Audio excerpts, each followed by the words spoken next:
Bonjour à tous et bienvenue dans cette nouvelle vidéo. Aujourd'hui, on se retrouve à Plopsaland de Panne pour... bon, moi j'ai déjà découvert The Ride to Happiness, mais pour découvrir un peu plus le parc aussi, parce qu'on a toujours pas fait Anubis, toujours pas fait Heidi. Et donc c'est ma deuxième visite au parc en tant que visiteur, et je suis avec Emma aujourd'hui. Are you ready?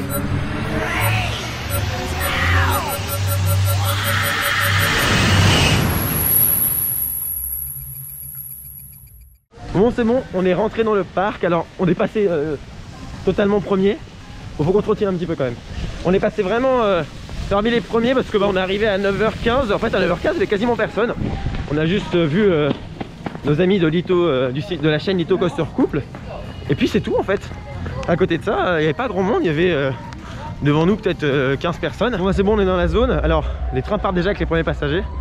Je vous invite à aller voir ma vidéo dédiée à The Ride to Happiness pour découvrir exactement toutes les infos sur le coaster. Là je vous présente un petit peu dans cette vidéo, mais ça va être beaucoup plus soft. Tout ça je vous le présente dans la vidéo que je vous mets en fiche si ça vous intéresse. Bon, du coup là on est dans la gare avec Emma qui va découvrir The Ride to Happiness. Et moi j'ai extrêmement hâte de le refaire, vous imaginez même pas. Vraiment j'ai qu'une hâte, c'est de remonter dedans. Oh ça va être trop bien, ça va être beaucoup trop bien.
Bon, et bien on ressort notre premier tour de The Ride to Happiness pour aujourd'hui. Et je crois que Emma a apprécié. Pour du max, c'est surprenant. C'est je dirais, le launch pas aussi puissant que Taron, mais... Non. Mais tout autant quoi. Enfin, niveau intensité pour du Mac, c'est. Et puis sur toute la longueur, genre vraiment quand on voit Blue Fire, il est du début à la fin. Là vraiment, quand on accélère et ça ne s'arrête jamais. Cette inversion là. Ouais, je crois que c'est le Step Up Under Flip, un truc comme ça. T'as vu quand on est rentré dedans la puissance, parce que c'est après le deuxième launch, c'est d'une puissance folle. Bref, du coup c'est validé. Et encore moi là pour l'avoir fait le soir, après qu'il est beaucoup tourné, il était beaucoup plus puissant. Ce qui fait que déjà là, vu la claque qu'il nous met dès le matin, cet après-midi ça va être monstrueux. Donc voilà, c'est validé, je suis très content. Très content qu'elle l'ait validé, tout le monde l'a validé. Lito Coaster Couple, quelqu'un qui a une chaîne YouTube. De base, j'étais pas du tout, j'étais sceptique. Ouais, comme moi, elle était hyper sceptique par rapport à ce coaster et finalement Mac, ils nous ont bien surpris. Très fort de leur part. Voilà. Donc là on continue, on va sûrement aller faire Anubis. Et d'ailleurs on a eu un petit truc, un petit papier qui nous dit qu'on a fait The Ride to Happiness. Petite intention de la part du parc, vachement cool. On s'engage à file d'attente d'Anubis et c'est une première pour nous parce que Et bien on n'a pas eu la chance la dernière fois de pouvoir faire Anubis. Donc petit récap, The Ride to Happiness est ouvert à 9h30, ça c'est plutôt cool. Et Anubis était en test, donc là il est autour de 10h15, 10h20 et il ouvre enfin. Il est en test depuis 20 minutes, hâte de découvrir cette attraction dont on m'a beaucoup trop parlé et qu'il me tarde de faire pour son launch, donc sa propulsion plutôt intéressante.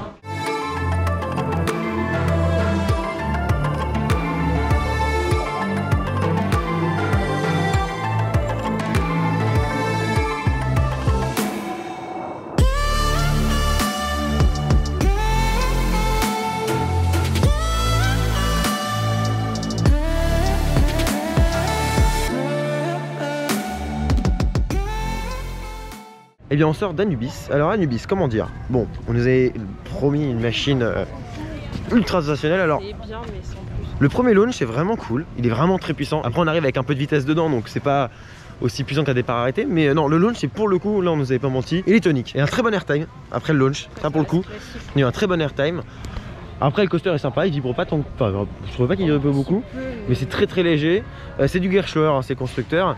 Pour le coup moi j'aime bien. Après le layout est assez classique, c'est vrai, mais bon ça reste sympa, ça tape pas, c'est cool.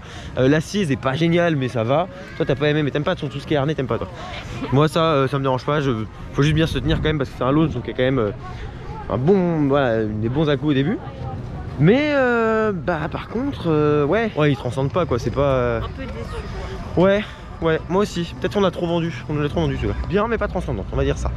Maintenant on se promène dans le parc et je découvre The Ride to Happiness depuis le parc parce que finalement je l'ai pas vu depuis les allées du parc. Et là on se dirige vers Heidi pour le faire parce qu'on l'a pas fait non plus. C'est trop cool, on a un point de vue génial sur le launch de The Ride to Happiness. C'est vraiment beaucoup trop cool. J'allais me faire des plans tout à l'heure, je vais m'amuser. Parce que c'est trop bien. Et on sent vraiment quand on est là, on sent qu'il est très rapide. Quand on est dans la zone, on ne se rend pas trop compte. Là j'avoue que waouh, on le sent passer pleine puissance, ça tremble et tout. J'adore. Bon, comme l'attraction Dragon qui a un powerhead autour de nous là, le rouge, et du familial, on estime qu'il y aura sûrement plus de monde dessus que Heidi, donc on va d'abord sur Dragon avant de faire Heidi. Ça va être, on va voir ce que ça fait. C'est un coaster plutôt sympa, c'est chez Mack Rides, donc le même constructeur que The Ride to Happiness, mais là c'est très familial, c'est un powerhead, donc un coaster propulsé avec des rails alimentés en courant et un moteur dans le coaster. Bref. On va rentrer dedans. J'adore les powerheads. Les powerheads. J'adore ces attractions. C'est gentil hein. Ça va casser Junior. Ouais c'est ça. Non mais comme Asian à Europa Park. Alpen Express. Ça. Ouais bien on a fait donc Dragon, vous voyez juste derrière. Bon c'est sympa, c'est mignon hein, c'est pour la famille. Mais moi j'aime bien ces coasters là parce qu'on sent un petit peu la puissance, ça change. Bon bah voilà, c'est un coaster qui existe dans ce parc et qui est intéressant à faire. Voilà. Quand il n'y a pas 15 heures d'attente, là on a attendu un train, même pas on y était dedans. Et du coup là on se dirige vers Heidi, le dernier coaster vraiment intéressant du parc qu'on n'a pas encore testé. Et c'est marrant parce que les trains sont vraiment tout petits, ce qu'on fait comme réflexion. Les trains sont tout petits comparé aux gros coasters en bois qu'on a l'habitude de voir. Genre je sais pas moi, Troy, Vodan, aussi je sais pas moi, Tonnerre de Zeus, Astérix, on a vraiment des wagons très longs. Là c'est vraiment deux wagons de 6 places, donc 12 places au maximum, c'est assez marrant, assez atypique comme coaster.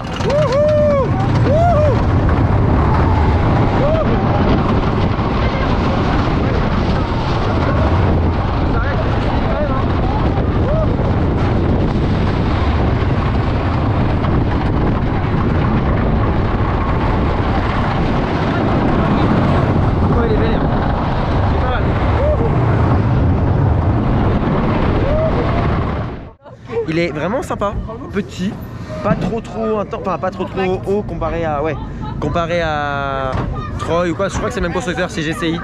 Mais j'adore, c'est vraiment sympa à faire. J'ai préféré ça carrément à Anubis, mais 1000 fois.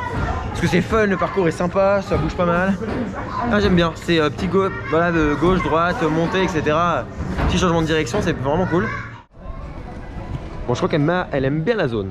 Hein, moi j'aime bien l'odeur. Elle aime bien l'odeur, elle aime bien les couleurs, elle aime bien l'herbe, elle aime tout. C'est génial.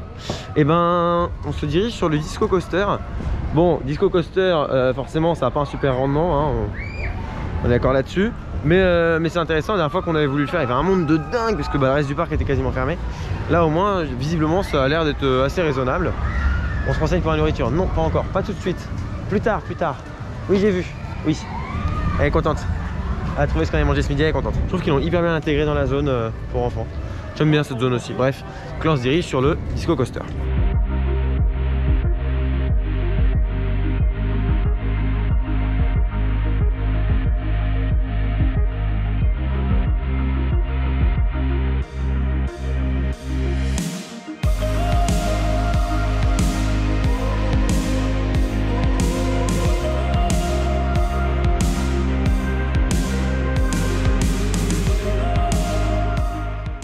Bon, bah on est encore sur le disco, là on sort.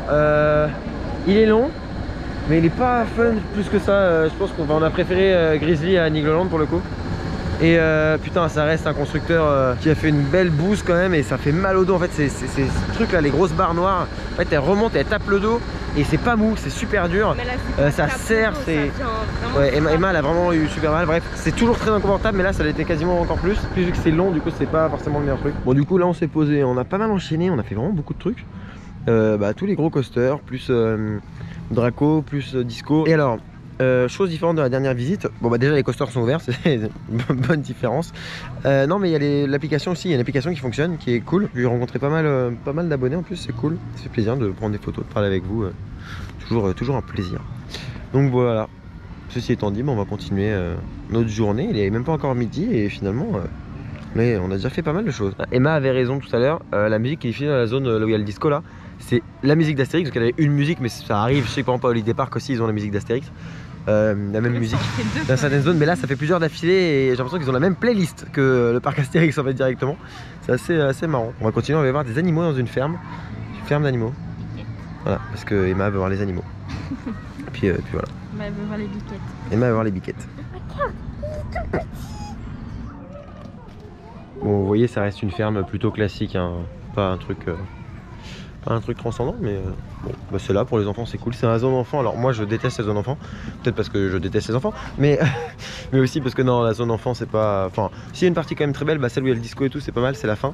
Mais le début, ouais, c'est des endroits, ça fait un peu trop coloré pour moi, un peu trop aux yeux et ça fait un peu trop kermesse en fait. Voilà, fête de village plus que parc. Je suis un peu moins fan, mais après, encore une fois, c'est les goûts et les couleurs, hein. Je pense que les enfants, ils y voient que du feu, ils sont très contents quand ils sont dans cette zone. Voilà. D'ailleurs, dans la zone où il y a les animaux, tout au fond, il y a un petit resto là. Il fait vraiment petit resto de village. Je sais pas, enfin, en tout cas, d'extérieur, il a l'air très sympa.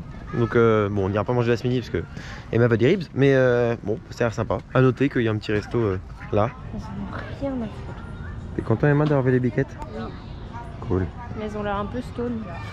Bon, elles sont posées, elles sont bien. Alors là, on est à côté du launch qui est super grand. C'est vraiment bien de pouvoir être aussi près, on se rend pas compte, mais là je suis vraiment je suis à 1m50 de là où passe le rail. Et alors on entend, je sais pas si vous entendez à la caméra, mais on entend une soufflerie en fait sous chaque.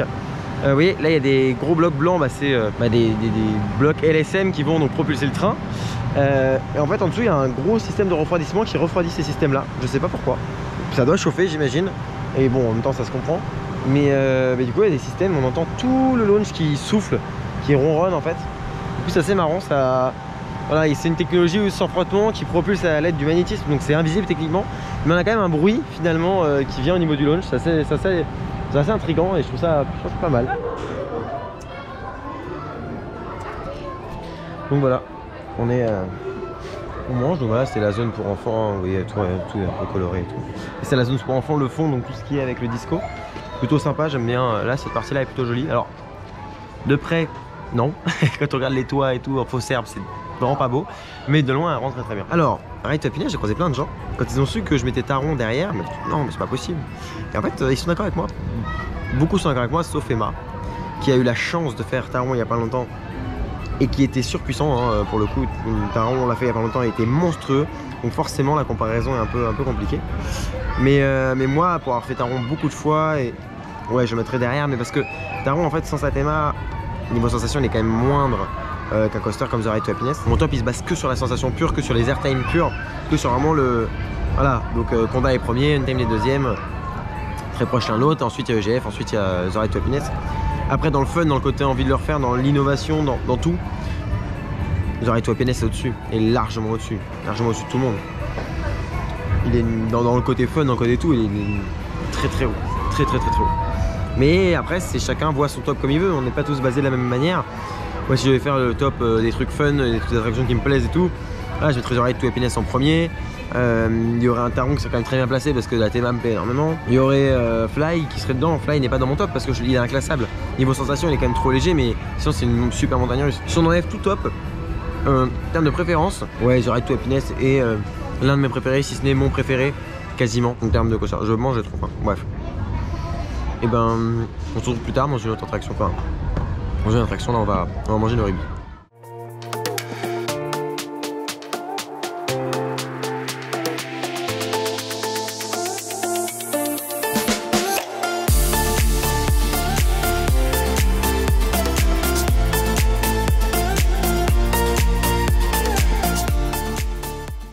On sort du Super Splash, donc c'est bon, on est dans un gros bateau. On monte dans un ascenseur qui tourne dans le noir avec juste des petites loupiottes. On arrive tout en haut, ça s'ouvre. Il y a un bateau qui chute, clac. Ça passe en dessous, ça fait un bruit de dingue parce que le bateau est hyper lourd. Et ensuite, bah, ça fait une bosse et ça finit dans l'eau. Là-bas. Et donc, bon, déjà avant, bon, c'est une attraction sympa. Alors, c'est très court, très court. Pas grande sensation du coup. J'ai une petite balade après dans l'eau. Mais avant, bon, la balade dans l'eau était pas ultra intéressante. Là, j'avoue, on passe sous Ride to Happiness. On est très proche du rail. Et bah, ça rend très bien. Moi, j'aime bien. J'aime beaucoup. Et puis voilà, ça fait sympa. Plusieurs attractions qui, voilà, se chevauchent un petit peu, qui s'entremêlent un petit peu. Merci beaucoup, Emma. Donc, je suis super content parce que bah, ça fait bien. J'ai une attraction qui était sympa comme ça à faire. Bah, elle est d'autant plus avec The Ride to Happiness autour qui tourne. C'est hyper impressionnant de le voir d'ici.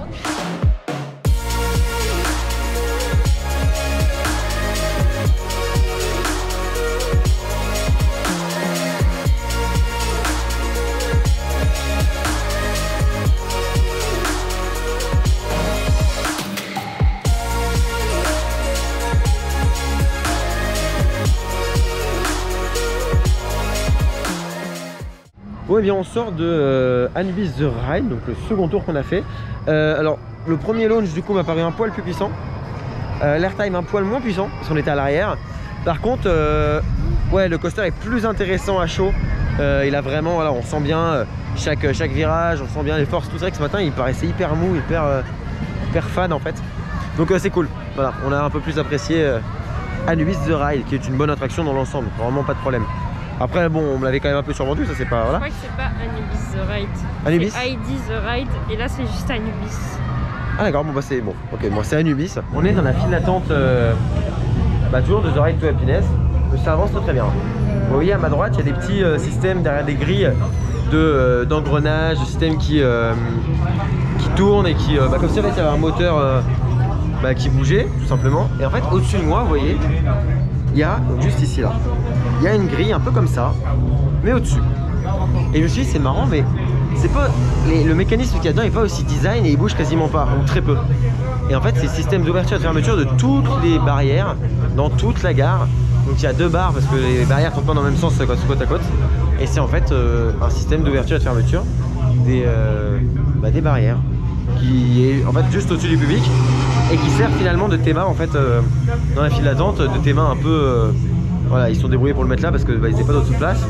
Du coup ils l'ont mis derrière une grille et ça fait bah, du mouvement, donc ça c'est sympa. À l'arrière il est plus sombre. À l'arrière il est vraiment plus tonique. Wouhou. Wouhou.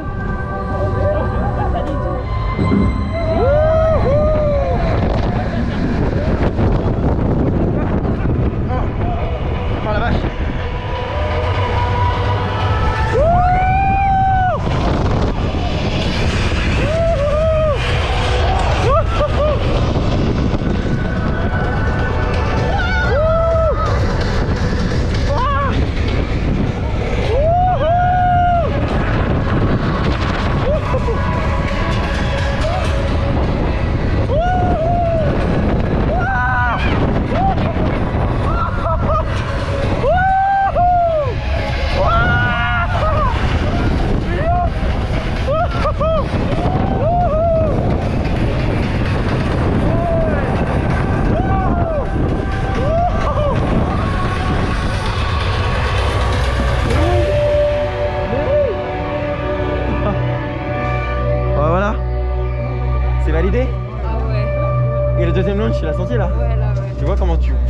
Honnêtement, ce qui me pose problème avec ce coaster, en tout cas par rapport à mon top, c'est que il commence à rentrer un peu dans le inclassable.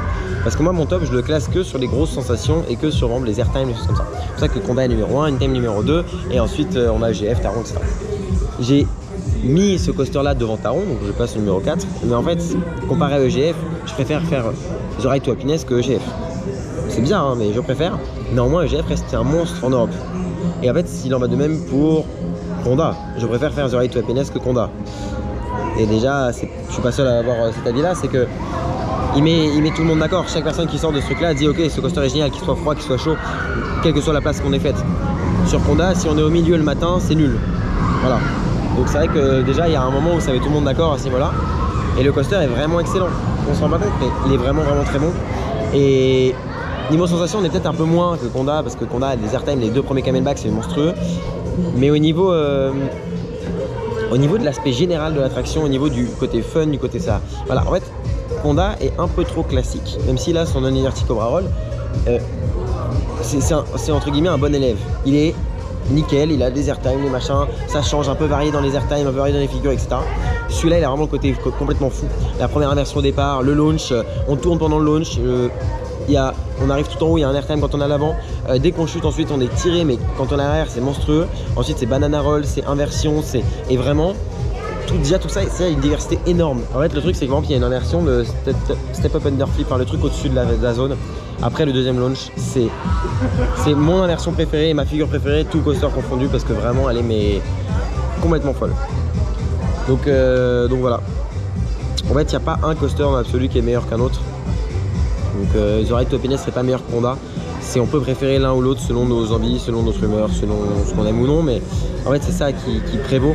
C'est vraiment qu'est-ce qui nous touche nous personnellement. Après on a tous des coasters qu'on préfère en termes d'intensité, de sensations, on peut comparer. En tout cas moi je me rends compte que baser tout mon classement quasiment que sur la sensation, ça a ses limites, parce que quand il y a des coasters comme ça qui sortent, ça n'a plus rien à voir avec son bonnet comme Fly. Donc il va falloir que j'en refasse un. Je vais refaire un top complet, que je mette tous les coasters et je vais mettre mes coasters préférés et tout là. Mais ce sera plus selon mes goûts plutôt que selon les sensations, je pense. Voilà. On verra. En tout cas, là on continue à boire notre petit cocktail et puis on se repose un peu. Le seul bémol que j'ai à dire sur la Théma, c'est le seul bémol, c'est au niveau des cours d'eau, enfin des trucs avec de l'eau. Les bords des lacs, on voit le petit côté plastique de la bâche en fait. Et il y a une espèce de petite fontaine qui est super mignonne, mais qui est dans une bâche noire en fait. Et alors, peut-être que ça va changer. Mais en tout cas, comme ça, c'est moche. Voilà. Mais ça reste, enfin c'est un détail. Et ça reste le seul défaut que j'ai trouvé pour l'instant de Théma. Donc c'est très bien. Quand le seul défaut de Théma c'est ça, c'est très bien. Mais je tenais à le notifier parce que la première fois je l'avais pas vu. Et là pour le coup ça va sauter au visage. Ouais, je trouve ça pas hyper joli.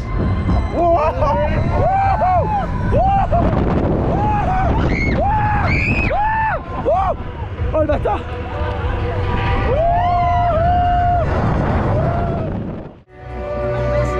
Il est fabuleux. Oh là là. Oh mais les airtime qu'on a eu. Le premier il m'a fait super peur. Le premier m'a fait... j'ai l'habitude des airtime hein. Le premier m'a fait vraiment peur. J'ai vraiment eu super peur. Il a duré beaucoup trop longtemps. Waouh, il était pas... Je sais pas, il était trop bizarre genre. J'ai eu vraiment l'impression que le siège allait se décrocher du rail. Horrible. Oh la vache. Putain, il est survalidé celui-là. Arnaud ici présent, c'est sa première fois à Plopsa. Oui. Et il adore Europa Park. En même temps, Europa Park Forever. Je suis un peu ici parce que c'est un Mac qui a ouvert quoi. Et c'est un Mac qui a ouvert, donc le constructeur de ce coaster, c'est la même famille qui a créé Europa Park. Quand on prend les grandes lignes, c'est ça. Donc il aime beaucoup les Macs et là il était très content. C'est une tuerie ce truc, c'est pas grave. Alors, on s'attendait tous à ce que ce soit du Mac. Moi j'entendais clairement un truc tout moisi. Voilà, du Mac. Et franchement là c'était... Pourquoi on n'a pas ça à Europa Park? Ouais, pourquoi on n'a pas ça partout en fait même. Bref, ceci étant dit, c'est une bonne journée à Plopsa qui contraste drastiquement avec la dernière journée où c'était pas fou. On n'avait vraiment pas passé une bonne journée et aujourd'hui c'est beaucoup mieux. On a pu tester Anubis qui est sympa, on a pu tester AD qui est franchement bien. The Ride to Happiness, j'en parle pas.